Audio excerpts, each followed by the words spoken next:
Vamos lá, galera, dentro desse período entre guerras, então a gente está mencionando o crescimento do nazismo e do fascismo. Você já aprendeu que o nazismo ele é um regime totalitário e o fascismo, ou melhor, os fascismos, eles têm várias características que nós vamos abordar agora. Eu vou falar então das características gerais dos fascismos. Lembrando que o primeiro fascismo que surgiu foi na Itália com o Benito Mussolini. Então, geralmente, quando se fala de fascismo, a gente pensa no fascismo italiano. Mas lembre-se, por favor, que existiram várias modalidades de fascismo. O próprio nazismo é uma derivação do fascismo italiano. Tudo bem? Então, vamos falar primeiro de características gerais. O que eu posso encontrar em todos os regimes fascistas? Sem sombra de dúvidas, você já está careca de saber que os regimes fascistas são extremamente autoritários.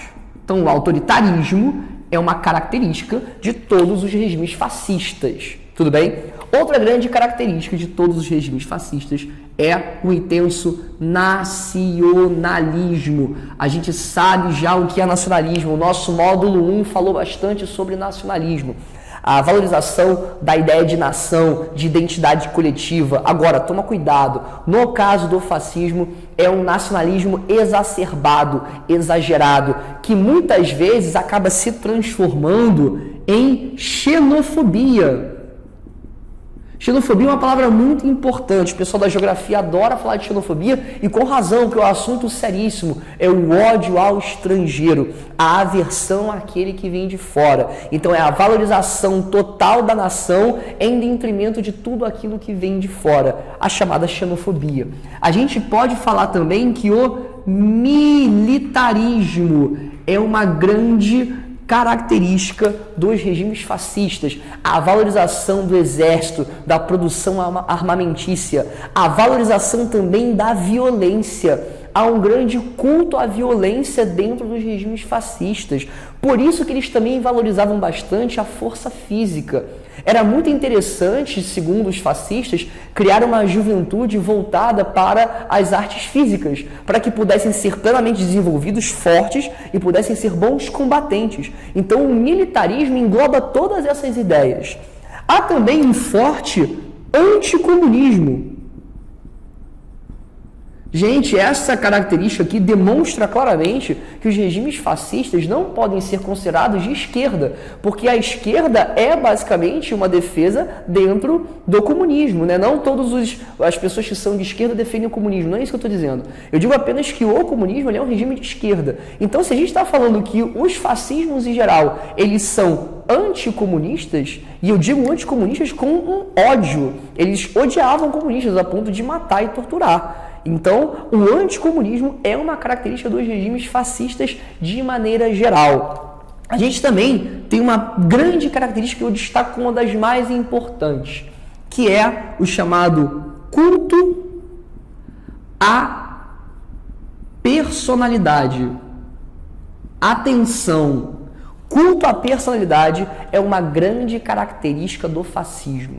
E isso aqui difere, por exemplo, o fascismo de todos os outros regimes autoritários. Sabe por quê? Pensa no rei. As pessoas geralmente se confundem. Falam assim, Lucas, na época das monarquias absolutistas tinha um rei. O rei era uma personalidade muito cultuada. Tinham reis que eram considerados seres divinos, né? A ideia do princípio divino dos reis, que os reis teriam toques que curariam as pessoas. O rei era quase uma divindade. Eles eram muito cultuados. Mas há uma grande diferença. O culto não é na persona do rei, mas ao cargo de rei. Tanto que se o rei morresse, não haveria problema nenhum. O filho dele, como herdeiro dentro de uma monarquia, ficaria no seu lugar. Então o culto não é a persona do rei, mas sim ao cargo político do rei. É diferente do fascismo. No fascismo, o culto é a personalidade. No caso da Itália fascista, por exemplo, era o Benito Mussolini. Da Alemanha nazista, era o Adolf Hitler. Então o culto era naquela personalidade específica. Não adiantava eles terem um filho e o filho assumir o lugar do pai. Isso não funcionaria. Então tá aí uma grande característica de regimes fascistas, culto à personalidade. Tudo bem? Eu vou destacar uma última aqui do ladinho, que eu também considero muito importante para diferenciar o fascismo de outras ditaduras. Porque o fascismo, de uma certa forma, também é uma ditadura. Que é o seguinte, é a ideia do partido único. Muitos falam assim, o Brasil teve regimes totalitários, o Brasil teve uma ditadura militar, e a ditadura militar foi extremamente totalitária, ou então foi fascista. Não, é um erro conceitual. Houve sim no Brasil uma ditadura sanguinária, pesadíssima, que perseguiu muitas pessoas, reprimiu, torturou. Isso não significa dizer que, a partir daí, o regime que governou o Brasil a partir da década de 60 era fascista, era apenas ditatorial, autoritário e sanguinário, mas não fascista. Por quê? No caso do fascismo, tem que haver um único partido. No caso da Itália, por exemplo, você tinha um partido fascista italiano. No caso da Alemanha, um partido nazista. Somente um partido rege a sociedade e todos os outros partidos são excluídos. Isso não existiu, por exemplo, na ditadura brasileira. O Brasil teve um período de bipartidarismo, haviam 2 partidos políticos. Os regimes ditatoriais latino-americanos, no geral, também tinham partidos políticos maquiados para dar uma transparência de democracia. No caso do fascismo, não havia isso. Havia apenas um único partido que governava. O Estado fazia parte de um único partido. Um único partido era o Estado.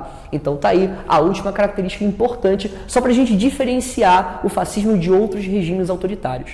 E por fim, galera, eu quero falar de características específicas do nazismo. Como eu falei, o nazismo ele é uma derivação do fascismo e tem características próprias. Quais são elas? A primeira é o chamado antissemitismo. O antissemitismo é uma expressão, é um conceito que significa ódio ao povo judeu, ódio aos judeus. Dá para perceber então que dentro do nazismo havia uma predileção étnica, que aliás, acabei de me lembrar, já ia me esquecendo, a gente também pode falar que dentro dos fascismos há o racismo. A população negra sofreu muito na mão dos fascistas. Agora, voltando ao nazismo. Dentro do nazismo, esse ódio ao povo judeu, ele tem uma origem única do nazismo, que é o seguinte, é a ideia da raça ariana. O arianismo. O arianismo, galera, ele é uma característica única do nazismo. O que defende esse arianismo? É a ideia da supremacia da raça ariana. A raça ariana é basicamente o entendimento dos nazistas de que o povo alemão é de uma raça conhecida como a raça ariana e ela deve ser suprema em relação a todos os outros povos. A gente sabe que a Europa é um continente com muita diversidade étnica. Nós vimos, por exemplo, na aula de Primeira Guerra Mundial, que aquela chamada Península Balcânica era um local de muita diversidade étnica. Disputas nacionalistas aconteciam ali.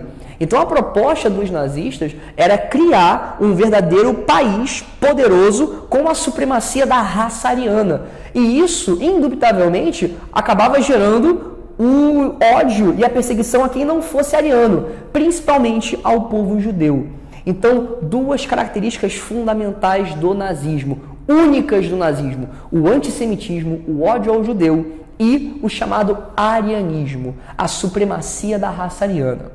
Para a gente fechar, esse arianismo ele se desdobrava em uma outra característica, que foi uma ideia esboçada pelo Hitler. Adolf Hitler defendeu o princípio do espaço vital. O espaço vital era uma teoria nazista. Era uma teoria pautada na ideia de expansionismo. E quando eu falo aqui de expansionismo, galera, expansionismo, eu estou falando de expansionismo territorial. Então a proposta do espaço vital era aumentar o território nazista, sempre que possível conquistar mais territórios para fazer com que a raça ariana se desenvolvesse de forma plena. Então aí, portanto, 3 características do nazismo: antissemitismo, arianismo e espaço vital. Dá pra ver que é bem mais específico do que o fascismo genérico. Tudo bem? Galera, até um próximo vídeo. Estamos juntos. Tchau, tchau.